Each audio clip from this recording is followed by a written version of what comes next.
Hello everyone, welcome back to another book video by me, Zoe. We're going to talk about the books I read in May. We're also going to talk about some of the ones that I'm excited for June, and just everything book-wise that I'm thinking. So, we are going to go ahead and get into it! So, I'll start over here. For this month, the month of May 2026, I read the most books I've read in a month this year at 10 books. That was 1,905 pages and 37.22 hours. So many more pages than I thought I was going to. Average time to finish is 22 days. Let's get into it. So, a lot of my books were emotional. Most of them were. Everything about one. Some lighthearted, some mysterious, some hopeful, some dark, some adventurous, and then when we get to adventurous, we get down to the ones that are like very small, tense, sad, reflective, funny, etc. My pace, I read mostly fast books this month, which explains why I read a bunch this month, and then only about 4 medium books. For my page numbers, I was actually diversifying this month. I was very excited. 17% were above 500 pages, 17% were below 300, and then my usual majority chunk was 67%, 300 to 499 pages. For my audiobook length, I had one really short book that we'll talk about that was less than 8 hours, but the other ones that I read were between 8 and 16, usually my sweet spot. For fiction, nonfiction, we read a nonfiction book this month! Let's go! And then we had mostly fiction books, which is usual. My genres, we had a stark lead this month. We had queer, young adult fantasy taking over everything. Then we had 4 that had romance, 3 that were graphic novel / contemporary, we'll talk about them, and then 1 that were poetry, feminism, speculative fiction, mystery, memoir, and historical. As for my tags for books, 3 of mine were Libby as for right now. I might have to check that for when we actually go through the books. I might not have that completely accurate because I forgot to update my tags, but we will see. For my format, we had 20% print. I was so happy with that. Then 40% audio and 40% digital. We're diversifying the formats. I'm very excited for that. All my languages for my books are in English. And my star ratings, we had 1 5-star. Then we had about 3 4-stars, 5 3.5s, and 1 3. So, pretty average, but overall not bad at all. And then we have my reading habits. So as you can see, the green is for pages read, and the orange is for minutes listened. We started out the month strong with, not as strong, but a little bit of a downward spike you see here, because I graduated, technically, not officially graduated, but I have my graduation ceremony at the beginning of the month, and I was also finishing up my thesis, so we didn't have a lot of reading until we really got to, like, the 13th. We got to the 13th, we went up a little bit, went down a little bit on the 14th, and then bam, from the 15th on, we were going. So, I was very excited by that. You can see a lot of minutes, and then a lot of consistent-ish pages, which were good. I didn't read on the 17th, though, but a lot of consistent-ish pages. One day read 251 pages, which is insane. And then at the end, we see audiobooks got up here as well, and then reading also got up here. We're getting going, guys. There's a lot of reading that's happening that I'm very excited about and very excited to talk about. So, as we look at my little May reading calendar, we have that I didn't really finish my first book until the 12th, which was Appalachian Elegy. We'll talk about that in a little bit. Then I read Heartstopper, Sun of the Morning, more Heartstopper, The Needle Things, more Heartstopper, The Spear Cuts Through Water, I, Medusa, Crescent Moon, and Holly. So, why don't we get into it? I've finished a lot of books in, like, these 3 weeks. Like, it's a minimum 3 books a week, which is insane to me. So, we have my little list, and let's get into it. First, I read Appalachian Elegy, Poetry in Place by Bell Hooks. Bell Hooks is an author, activist, feminist teacher, and celebrated as one of the nation's leading intellectuals. Basically, the reason I read this book was because I heard about Hillbilly Elegy by He Who Shall Not Be Named, And apparently he took that title from this book. And I wanted to read this book because I currently live in the Appalachian Mountains. And I wanted to read some more poetry because April was poetry, like, I think April's poetry month, if I'm thinking correctly. And I wasn't able to read a lot of poetry that month. So I was like, screw it. I want to read some poetry. I do have a couple poetry books now. Excuse me. And like I did back then, but I wanted to read like a new poetry book that was good to me, and this seemed really good. I really liked it a lot. I gave it a 3.5-star rating. It was essential read for those who live in the Appalachian Mountains, although there were some trigger warnings, racism, colonization, etc. But it really showed the beauty of living in the Appalachians. It showed like the diverse like groups of people that live here and like who's been here for a while, who's come in and taken over things, etc. It was really interesting to read, and I really loved it a lot. Next, I read the second volume of Heartstopper by Alice Oseman. This is really cute. I've been wanting to read some more queer books, read some more graphic novels, and this just seems like a great place to start. So I gave this a 4.0. Basically, this is just following more of Nick and Charlie, who are best friends turned into lovers. This was cute with early relationship vibes. It reminded me of when my partner and I first started dating, and I ate it up. I want to read the next books so fast because they're so cute. But content warnings, we have graphic bullying and homophobia, moderate violence, and minor eating disorder and outing. So please keep yourself in your thoughts when you're reading it, but I really liked it a lot. The next book I finished was Son of the Morning by Akwake Emezi, I think is how you say the name. I know Emezi is how you say the last name, but this is a supernatural, like, fantasy romance. Basically, if I'm thinking correctly, Galilee, yes, Galilee is the main girl's name, basically falls in love with the devil and burns the hell out of this man. It's like, what the fuck's happening?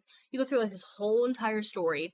You find out that Galilee, spoilers if you haven't read the book, you find out Galilee's part angel, and that's why she burns Lucifer. She's been raised in this, like, what is it called? She's been raised in this, like, only women-led, like, not cult, but, like, organization, I guess? And she finds out after wanting to leave and, like, start her own life that her and her best friends find out that she's not exactly like that. She runs away. She gets involved with, like, the devil and, like, all of his people who are under him. It's very interesting. You meet someone called Leviathan, and that's a whole thing, but this is a very queer forward book. I read it as a part of Fats or Baby Back Books on YouTube. Her club as like a little tee-hee kicking feet time.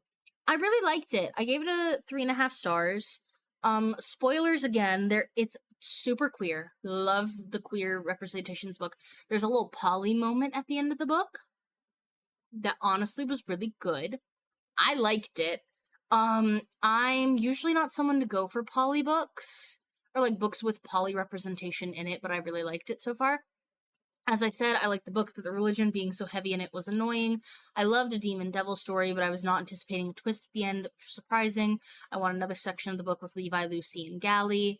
I don't usually like a threesome or troubles due to past trauma, but I was pleasantly surprised by this one. I will say there's a lot of heavy religion in here, being someone who is not religious and used to be very religious. It was like enough to get the story by, but sometimes it felt like it was kind of like smacking you over the head with it, of like, this is the way things have to be because this is this and blah blah blah blah blah. And I'm like, I get what you're going with, but this is slightly annoying being like an ex-religion type person. But for the trigger warnings or content warnings, we have graphic depictions of sexual content, violence, and blood, moderate murder, fire injury, and abandonment, and minor miscarriage, stalking, and war. So, that one was also one that I bought. That was not on Libby. But then we got to Heartstopper Volume 3. Ugh, I loved this one so much. it got a little bit of a lower rating from me just because I was like, with some of the stuff, but still follows Nick and Charlie. And now they're officially boyfriends, and it's very, very cute. And Nick found the courage to come out to his mom, but his older brother is an ass, and it's just not amazing, but it's also good. It's a little bit lower of a rating just because there are really heavy triggering topics, but I enjoyed it a lot. I finished reading it in my bed before sleeping. I love the development that Nick and Charlie have, but I am wishing for an age up. I am in my mid 20s, so I'm getting to that point where like I don't really relate to people in the like YA genre anymore, if that makes sense. I feel odd enjoying a high school romance so much, but I think it may be because it's primarily queer. There was graphic depictions of eating disorder, homophobia, and self-harm, so please be aware of that when you're reading that. There's also moderate biphobia, bullying, and alcohol, and then there's also minor vomit. So be aware of that. It basically follows them when they're going on a school trip to Paris, so think about that. But I really liked it overall, besides like the heavier topics. But I get that not every book can be happy-go-lucky sweet times. But next book I read was Needy Little Things by Chanel des Amours. This was an interesting book. So this was posed to me as queer and neurodivergent rep.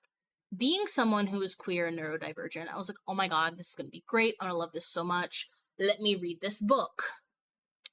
I get into it, and I don't know what happened, but the depiction of Soraya, who's the main character, and her neurodivergence, it like mentions one time that she has, I can't remember if it's autism or ADHD, one of the two, but it mentions like one time how she's like a little different, and then like never mentions it again other than she's a little different, which like, yes, but also no. Like, being someone who's neurodivergent, it's like a part of who you are. It doesn't exactly go away, and I get the people who don't want to talk about it all the time. But at the same time, I was like, I feel like this should be bigger of a theme. But basically, the whole entire story starts out with Soraya has a friend named Malcolm, and Soraya also has a friend named Deja. Soraya and Malcolm go to this like little concert slash festival type thing with their friend Deja. Deja ends up getting snatched, and they don't know where the hell she is, and they freak out about it and whatever. There are going to be spoilers in this. I'm so sorry. Basically, Soraya goes around is like, I need to figure out where my friend is, because she also lost a friend who got snatched and killed, or kidnapped, I should say, and killed when she was like in middle school. So she's like, this can't be happening again to me. I need to figure out what's going on. But through this book, you find out that her mother is also not 100% mentally stable, and they left their dad for some reason, but like I don't remember the reason why. But they left their dad, they're in a new house. Her mother ends up losing her job. She's like freaking out, being like, I need to help my mom with this stuff, but also is trying to pay for a camp for her brother for the summer that's like $400. So she has this bag of like little things that she carries around with her, and her whole like neurodivergence slash thing is like she can hear what people need, like tangible things. And it's only an ability that her family and her best friend knows about. But she starts like selling this ability off in a sense of like, I know what you want, come and see me, and then you can give me a tip of what whatever you think you needed was good.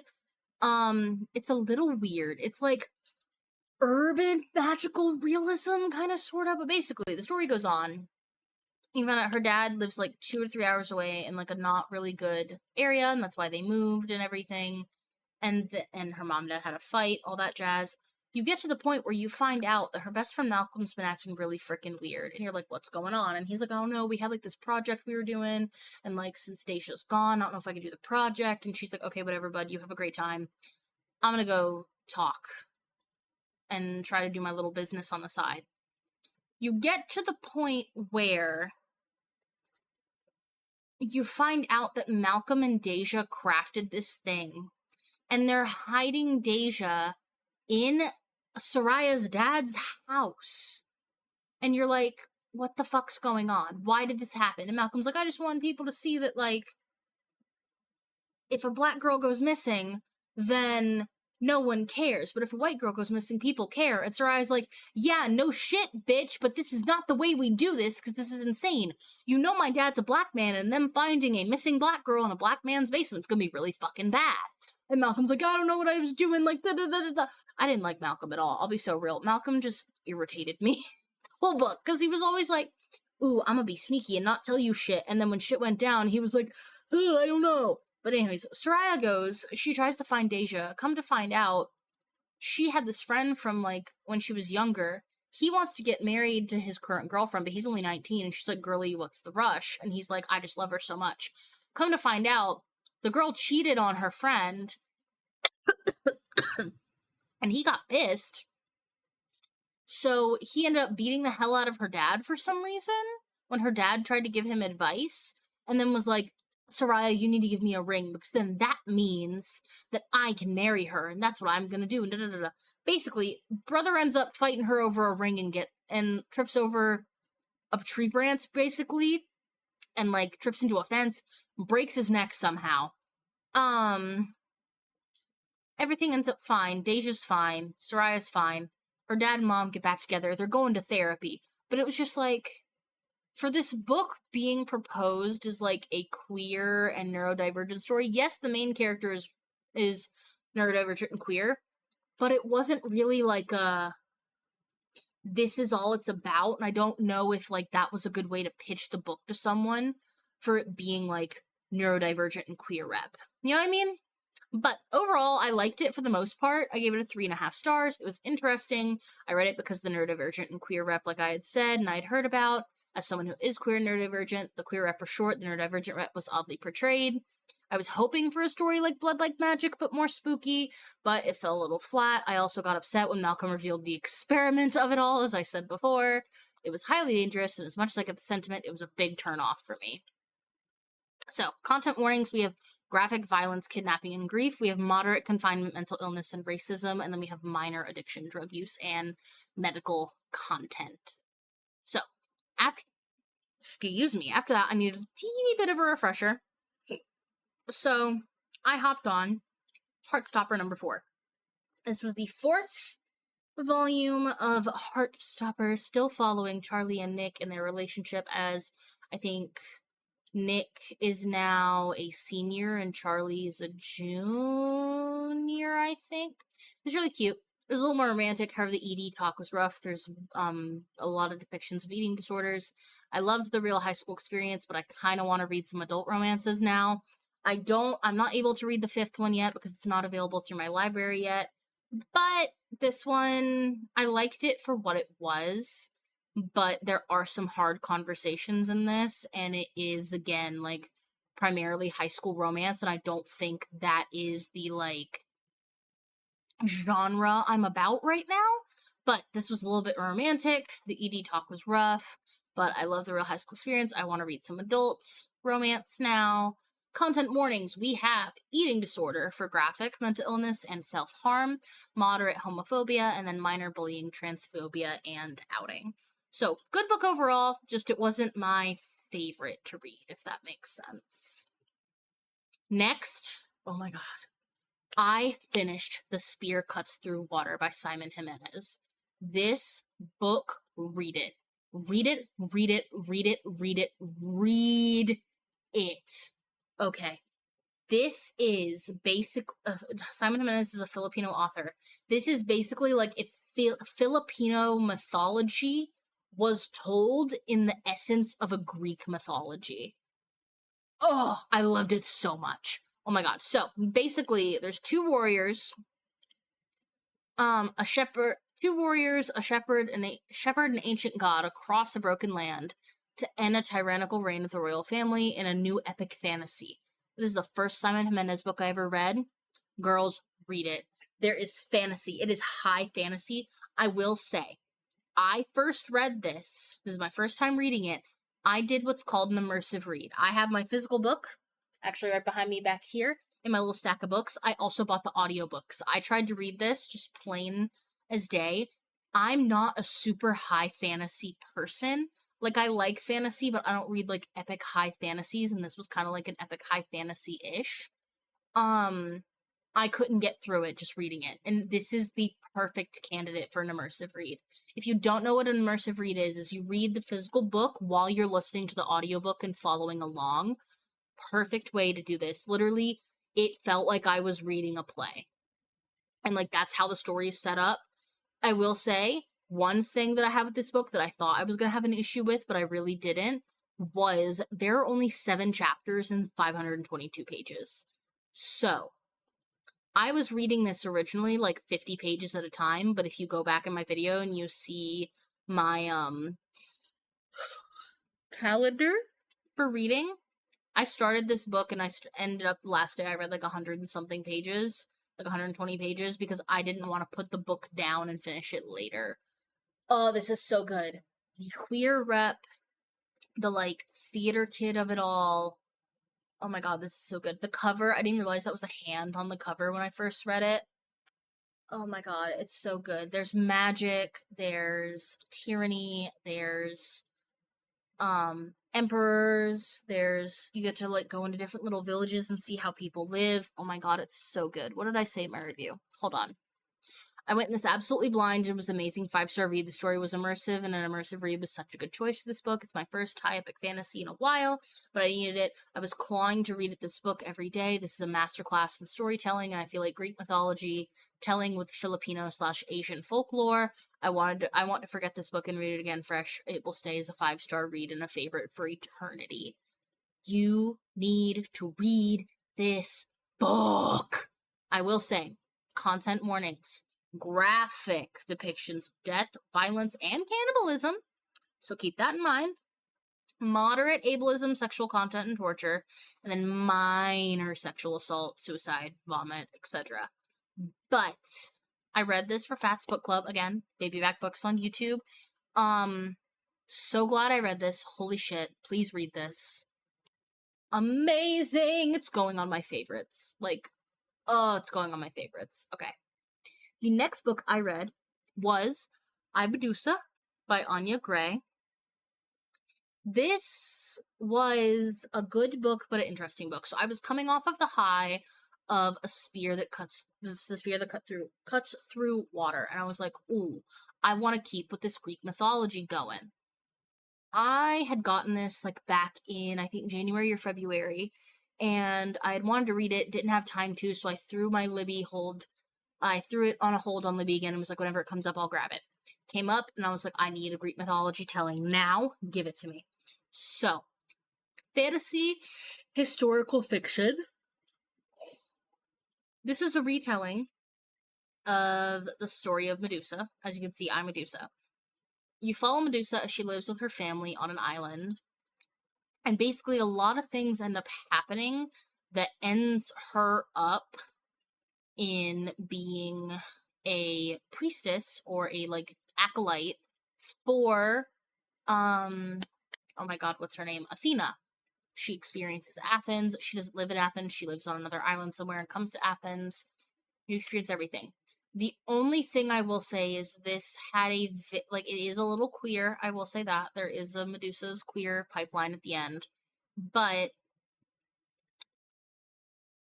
it very much read like a Greek mythology retelling, but also there were very triggering topics, but also it's Greek mythology, so like I can't really get upset about that.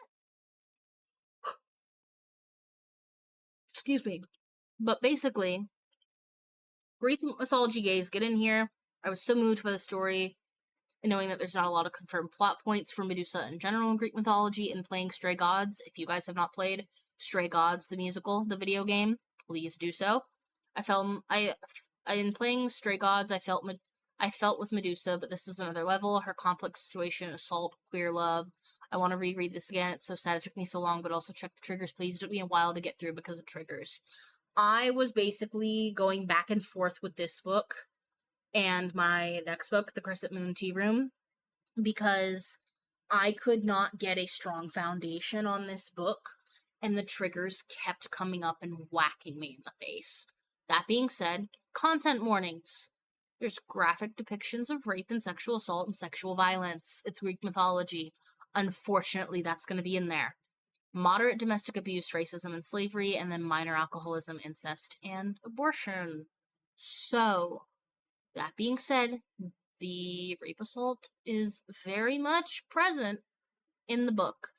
When you're following Medusa, she's like 16, 17, 18. That's like her age range during this book.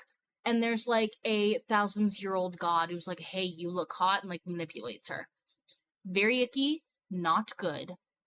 But the overall book was okay. That's kind of why it got a 4-star, not a 5-star, was because the triggers kept coming up, and the way it was like such an accurate representation, but also at the same time,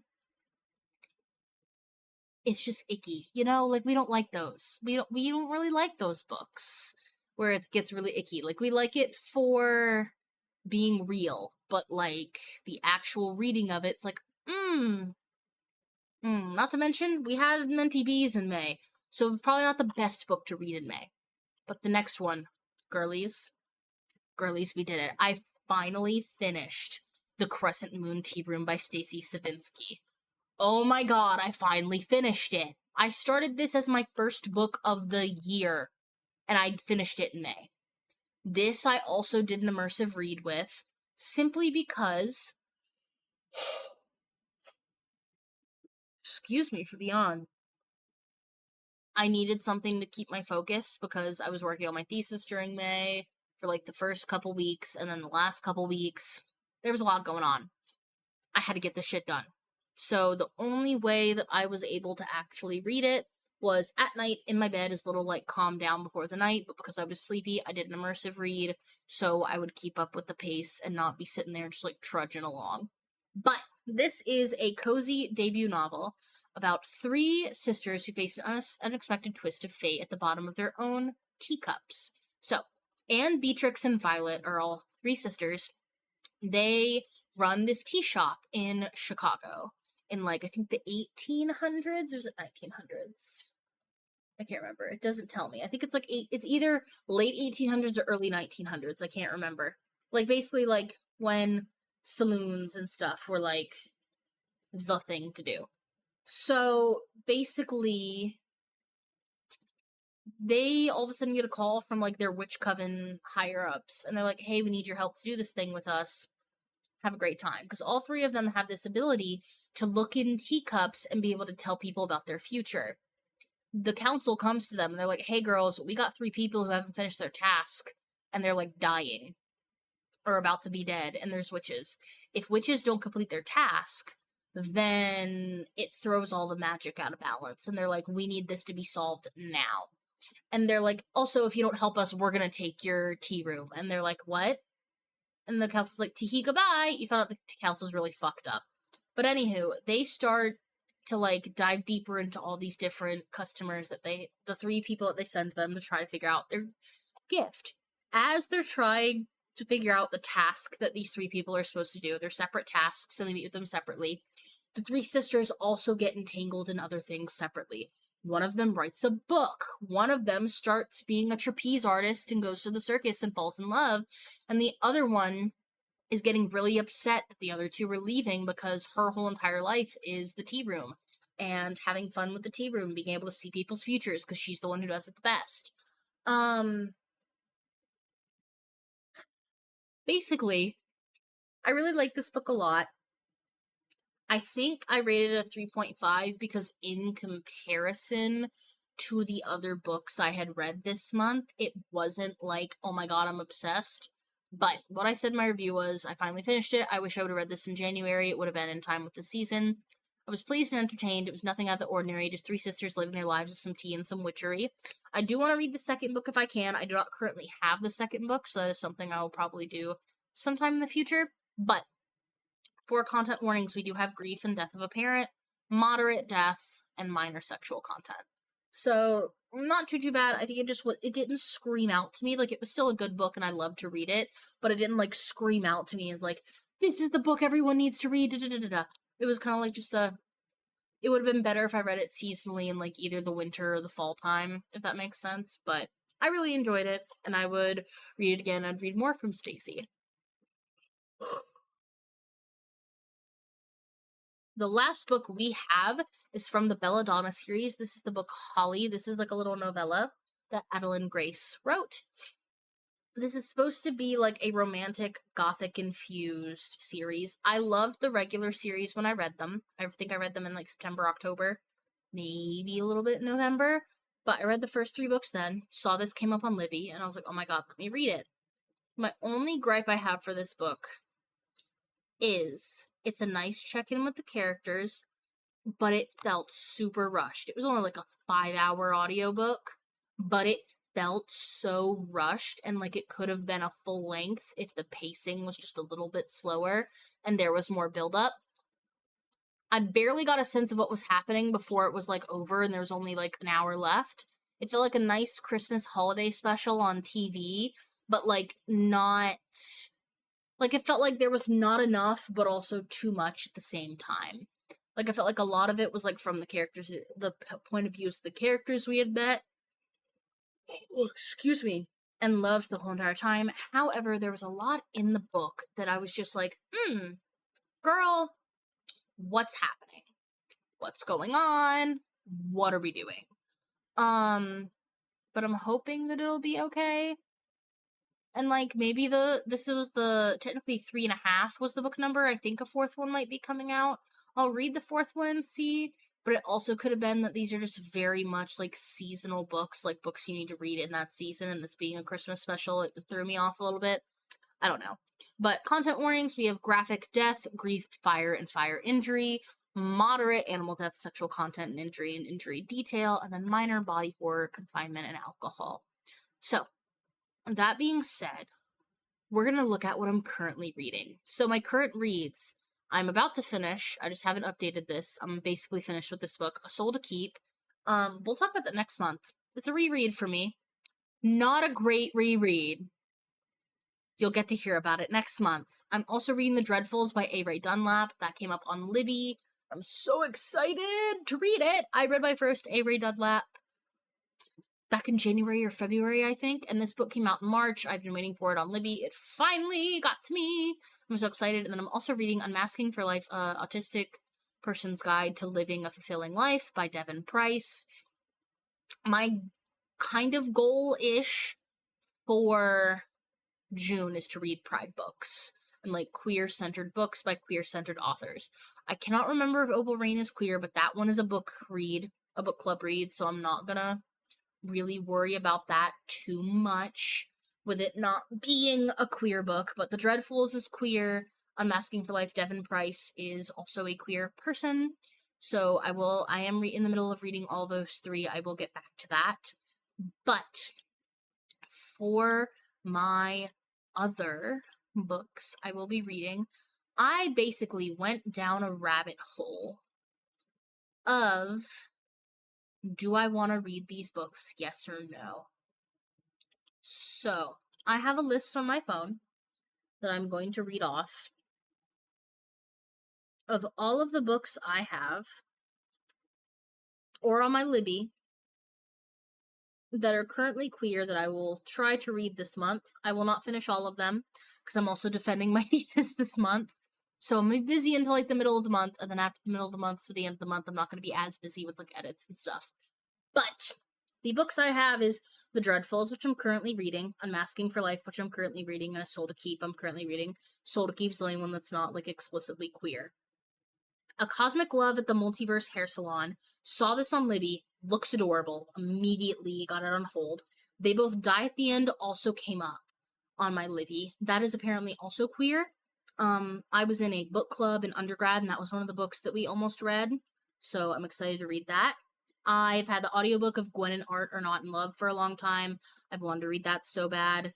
Can't Spell Treason Without T. I have the physical of it. It's either back there or it's in my room.